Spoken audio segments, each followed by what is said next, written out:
नमस्कार, देवभूमि एक्सप्रेस में आपका स्वागत है। मैं हूं आपके साथ दीपक भदौरिया। मुख्यमंत्री पुष्कर सिंह धामी 2 दिवसीय दिल्ली के दौरे पर हैं, जहां वे गृह मंत्री अमित शाह के साथ ही अन्य कई केंद्रीय मंत्रियों से मुलाकात कर सकते हैं। और इस दौरान धामी आगामी 2022 में होने वाले विधानसभा चुनाव को लेकर पर्यटन, सीमांत क्षेत्रों के विकास समेत अन्य विषयों पर केंद्र से कुछ सौगात मांग सकते हैं। दिल्ली दौरे से पहले देहरादून में मुख्यमंत्री धामी ने कहा है कि जल्द ही राज्य में वो नई योजनाओं का शुभारंभ करने जा रहे हैं, जिनके लिए केंद्रीय मंत्रियों से चर्चा और बजट की आवश्यकता होगी। पर जो सरकारी कामकाज है उसके तहत केंद्रीय मंत्रियों से भेंट करनी है, जिसमें हमारे प्रदेश की कुछ योजनाएं जो जल्दी ही लागू होनी है, उन्हीं के लिए मैं निवेदन करने वहां जा रहा हूं कि जिससे जल्दी से जल्दी उन योजनाओं के लिए यहां पर धनावंटन हो जाए। खबर देहरादून से है। सरकार ने देवस्थानम बोर्ड की कार्यवाही को अगले आदेश तक रोक दिया है। इस संबंध में जानकारी मुख्यमंत्री पुष्कर सिंह धामी ने खुद दी है। उन्होंने कहा कि बोर्ड को भंग करने को लेकर लगातार आंदोलन किए जा रहे हैं। सीएम ने हकूकधारियों के हितों के प्रभावित होने की बात कही। उन्होंने कहा कि इसे लेकर सरकार ने हाई पावर कमेटी का गठन कर दिया है और ऐसे में कमेटी सभी शिकायतों और समस्याओं का निस्तारण करेगी। फिलहाल कमेटी की रिपोर्ट आने तक देवस्थानम बोर्ड के काम को रोका गया है। हकूकधारी हैं, रावल हैं, पंडे हैं, पुरोहित हैं, जो भी उसके अधिकार क्षेत्र में आते हैं या जिनके क्षेत्र में जो चारधाम देवस्थानम की उसमें आते हैं, परिधि में आते हैं, उन सब की बात सुनेंगे। उनकी बात सुनने के बाद जो है हमने हाई पावर कमेटी बना दी है और हाई पावर कमेटी उस पर काम करना शुरू कर देगी। वही देहरादून सचिवालय में सीएम पुष्कर सिंह धामी ने महिला स्व सहायता समूह को लेकर संवाद किया। सीएम धामी ने महिला स्व सहायता समूह से बात करते हुए कहा कि बहुत अच्छा काम कर रही हैं। सीएम ने आगे कहा कि आगे बड़ी कंपनियों से टाइप किया जाएगा और इन्हें क्या समस्याएं आ रही हैं, इसके लिए क्या उचित कदम उठाए जा सकते हैं, वह कदम उठाए जाएंगे।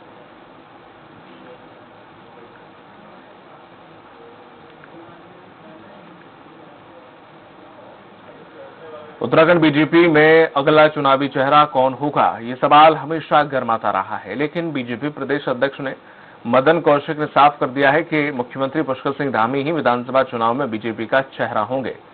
कौशिक का कहना है कि राज्य में सरकार बीजेपी की है और मुखिया पुष्कर सिंह धामी है।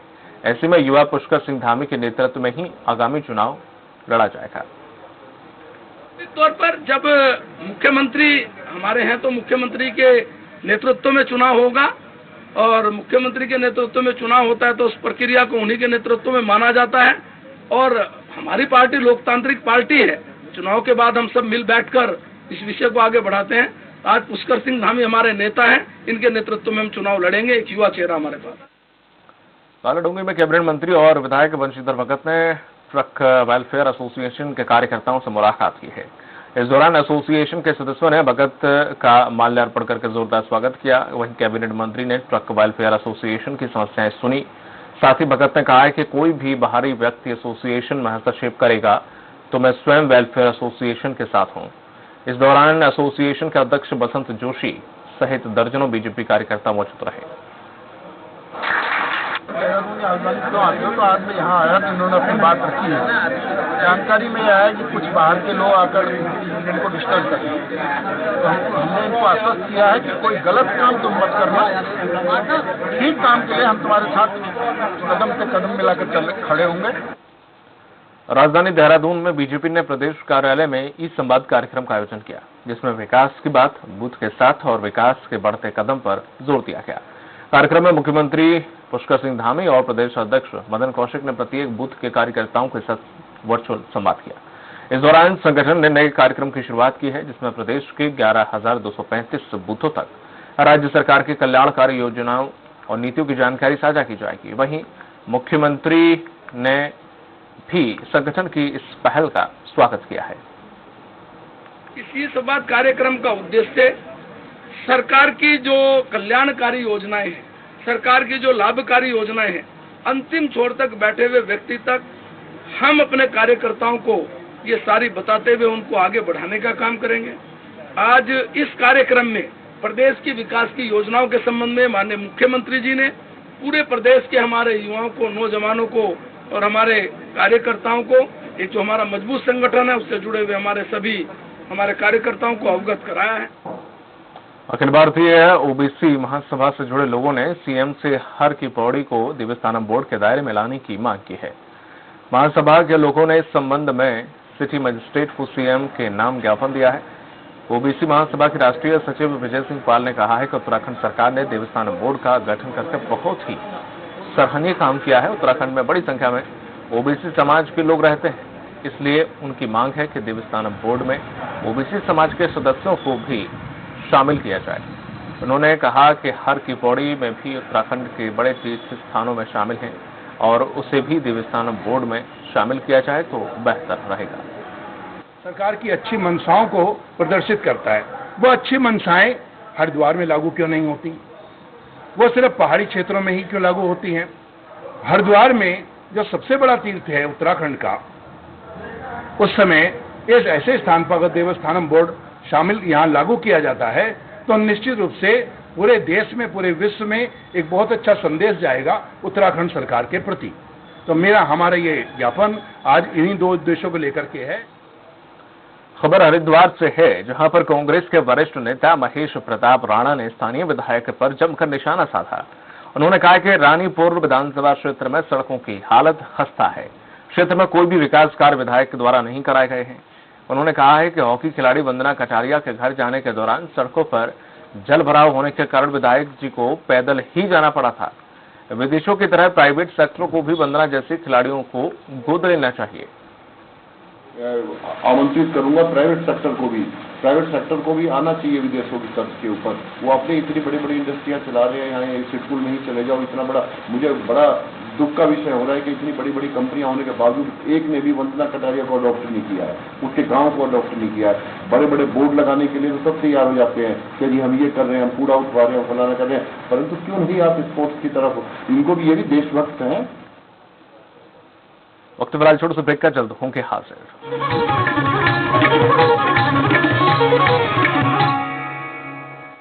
कोरोना काल के मुश्किल दौर में स्वास्थ्य कर्मियों ने जान जोखिम में डालकर किया काम। उन्हीं स्वास्थ्य कर्मियों के लिए योजनाओं का ऐलान कर उत्तराखंड सरकार कर रही है उन्हें सलाम। मानव सेवा ही सबसे बड़ी सेवा के धर्म का पालन करते हुए उत्तराखंड के स्वास्थ्य कर्मियों ने 24 घंटे कार्य किया। स्वास्थ्य सेवाओं में उनके इसी अभिन्न योगदान के लिए उत्तराखंड सरकार ने स्वास्थ्य क्षेत्र में कार्यरत कर्मियों के लिए 205 करोड़ रुपए के प्रोत्साहन पैकेज की घोषणा की है, जिससे प्रदेश के लगभग 3,74,000 स्वास्थ्य क्षेत्र से जुड़े लोगों को मिलेगा लाभ। उत्तराखंड सरकार के इस प्रोत्साहन पैकेज में 5 महीने के लिए आशा एवं आंगनवाड़ी वर्करों को 2,000 रुपए प्रति माह प्रोत्साहन राशि प्रदान की जाएगी।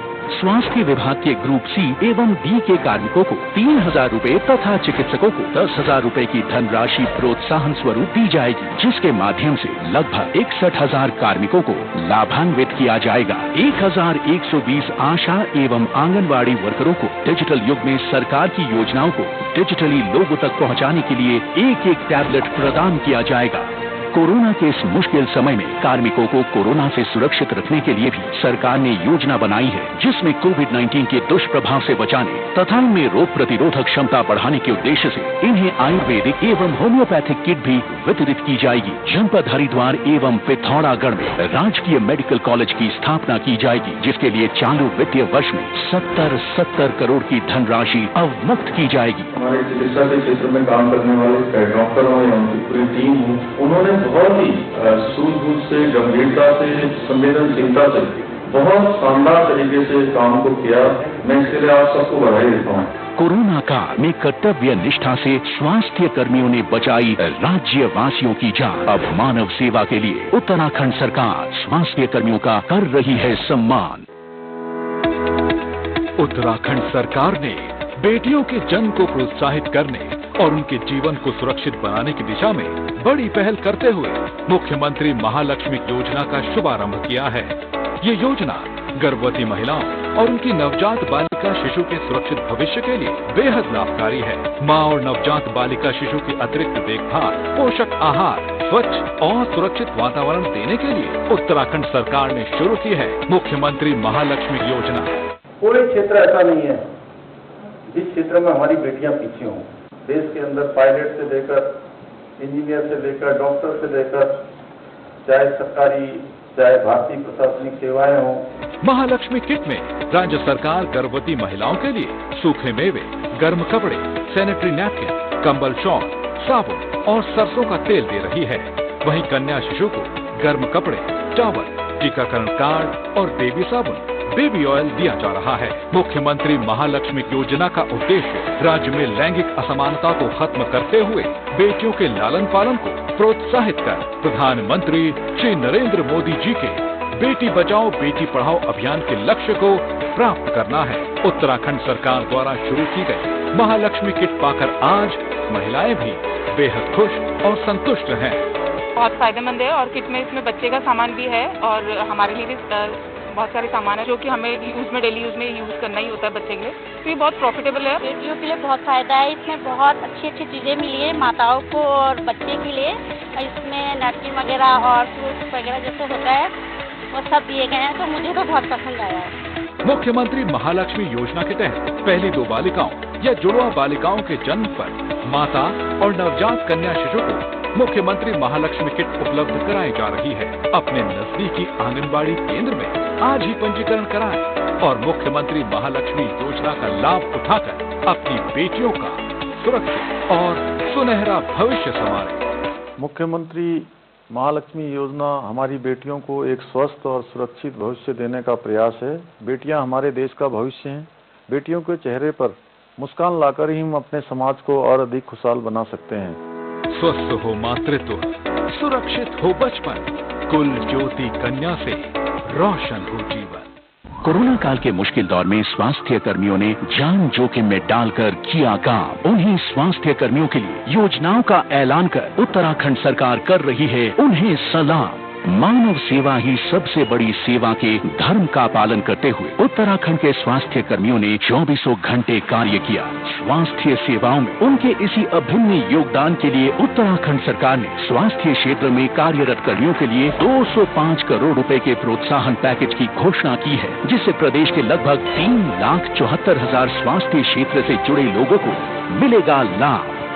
उत्तराखंड सरकार के इस प्रोत्साहन पैकेज में 5 महीने के लिए आशा एवं आंगनवाड़ी वर्करों को 2,000 रुपए प्रति माह प्रोत्साहन राशि प्रदान की जाएगी। स्वास्थ्य विभाग के ग्रुप सी एवं डी के कार्मिकों को 3,000 रुपए तथा चिकित्सकों को 10,000 रुपए की धनराशि प्रोत्साहन स्वरूप दी जाएगी, जिसके माध्यम से लगभग 61,000 कार्मिकों को लाभान्वित किया जाएगा। 1,120 आशा एवं आंगनवाड़ी वर्करों को डिजिटल युग में सरकार की योजनाओं को डिजिटली लोगों तक पहुंचाने के लिए एक टैबलेट प्रदान किया जाएगा। कोरोना के इस मुश्किल समय में कार्मिकों को कोरोना से सुरक्षित रखने के लिए भी सरकार ने योजना बनाई है, जिसमें कोविड-19 के दुष्प्रभाव से बचाने तथा इनमें रोग प्रतिरोधक क्षमता बढ़ाने के उद्देश्य से इन्हें आयुर्वेदिक एवं होम्योपैथिक किट भी वितरित की जाएगी। जनपद हरिद्वार एवं पिथौरागढ़ में राजकीय मेडिकल कॉलेज की स्थापना की जाएगी, जिसके लिए चालू वित्तीय वर्ष में 70 करोड़ की धनराशि अवमुक्त की जाएगी। हमारे चिकित्सा के क्षेत्र में काम करने वाले डॉक्टरों या उनकी पूरी टीम उन्होंने बहुत ही सूझबूझ से, गंभीरता से, संवेदनशीलता से बहुत शानदार तरीके से काम को किया। मैं इसके लिए आप सबको बधाई देता हूँ। कोरोना काल में कर्तव्य निष्ठा से स्वास्थ्य कर्मियों ने बचाई राज्यवासियों की जान। अब मानव सेवा के लिए उत्तराखंड सरकार स्वास्थ्य कर्मियों का कर रही है सम्मान। घुटना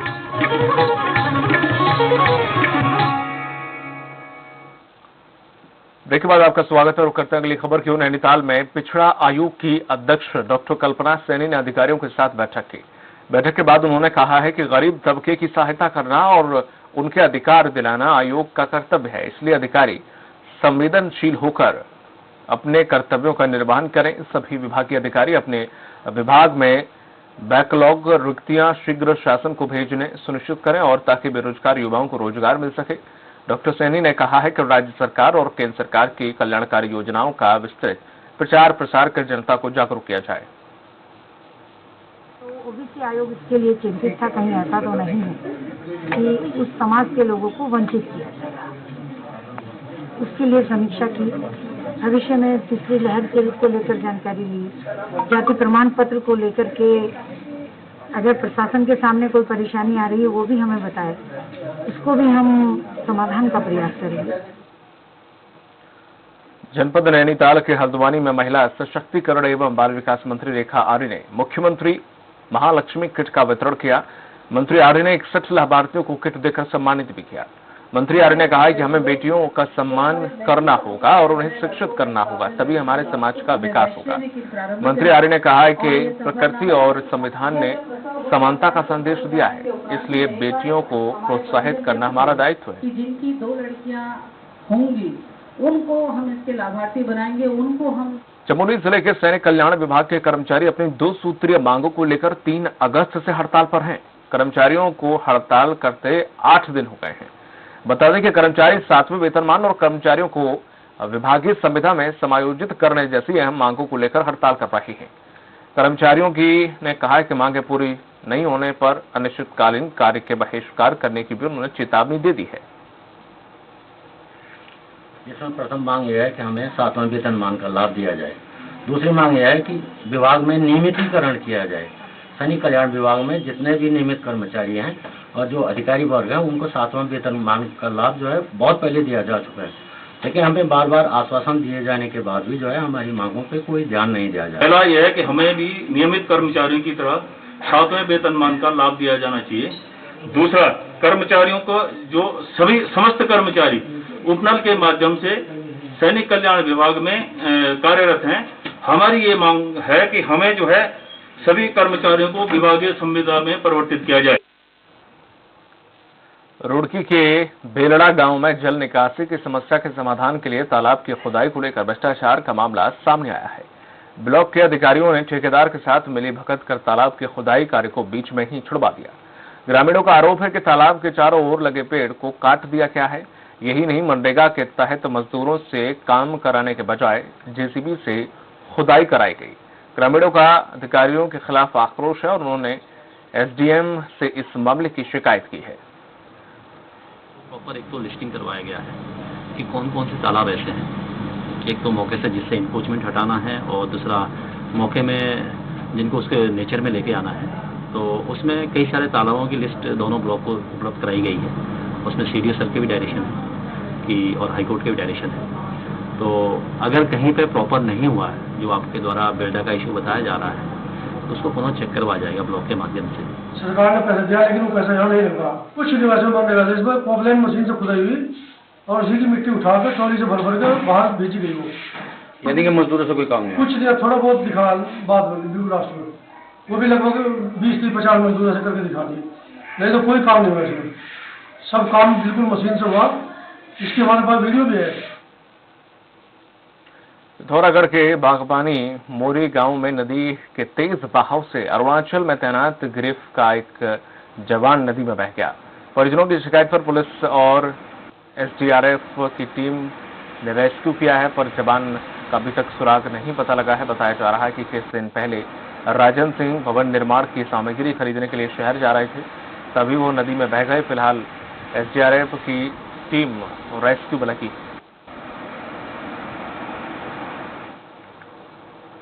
मसूरी के कई इलाकों में भूकंप के तेज झटके महसूस किए गए। इस दौरान भूकंप की तीव्रता 4.0 मापी गई है। तीव्रता इतनी तेज थी कि डर की वजह से लोग घरों से बाहर निकल आए।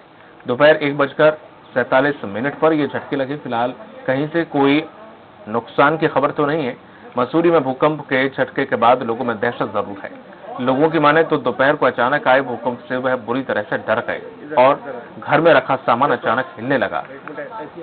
वहीं इससे पहले मुख्यमंत्री पुष्कर सिंह धामी ने बुधवार को भूकंप की पूर्व चेतावनी देने वाला मोबाइल ऐप की शुरुआत की है और ऐसा करने वाला उत्तराखंड देश का पहला राज्य बन गया है। जितने लोगों को महसूस हुए वैसे सब लोग बैंक से बाहर आए और दहशत का माहौल और घबरा गए लोग। और लेकिन अभी उसके बाद अभी नॉर्मल है, लेकिन उस समय जो भूकंप के झटके है उससे कहीं ना कहीं मसूरी के लोगों में डर का माहौल है। जैसे कि यहाँ पर भूकंप के कुछ झटके महसूस हुए और हम घबरा गए और हमारे घर पे जो बल्ब थे वो पूरे हिलने लगे, जिसमें यहाँ दहशत का माहौल हुआ और हम सब घर से बाहर निकल गए।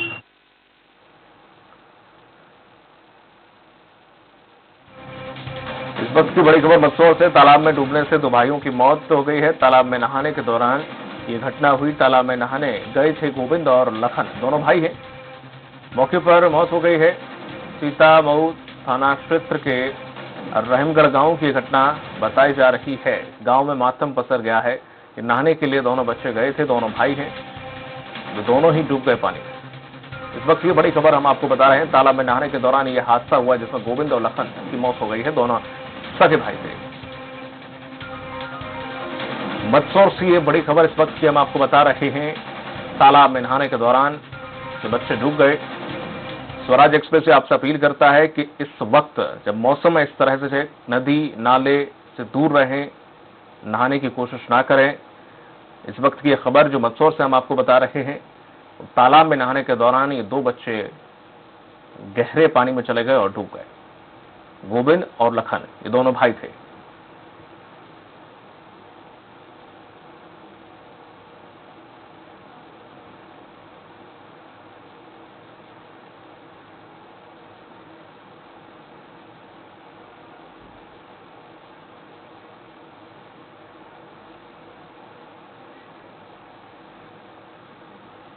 अधिक जानकारी के साथ सहयोगी जुड़ गए हैं बलवंत। बलवंत, ये जो बच्चे नहाने के लिए गए थे, क्या इनके साथ कोई और बड़ा व्यक्ति नहीं था, परिजन साथ में नहीं थे, कैसे ये हादसा हुआ? हाँ, बिल्कुल आपको बता दूं कि सीतामू थाना क्षेत्र के रहीमगढ़ गांव की ये पूरी घटना है, जहाँ पे दो सगे भाई घर के ही पास में बनी तालाब में नहाने गए थे और दोनों ही छोटे बच्चे थे जिनको तैरना नहीं आता था, और वो तालाब में नहाते नहाते अंदर चले गए और तालाब में डूब गए, जिससे दोनों की मौके पर मौत हो गई है। जैसे ही ग्रामीणों को जानकारी मिली, मौके पर पहुंचे और उनको निकाला गया, तब तक दोनों की मौत हो चुकी थी। जी बलवंत, क्या उम्र रही होगी इन बच्चों की? एक जो मृतक हैं वो दोनों सगे भाई हैं और एक की उम्र 10 साल लगभग बताई जा रही है और एक की उम्र 14 साल बताई जा रही है। चलिए, तमाम जानकारी के लिए शुक्रिया आपका बलवंत। इस बुलेटिन में फिलहाल इतना ही, दीजिए इजाजत, नमस्कार।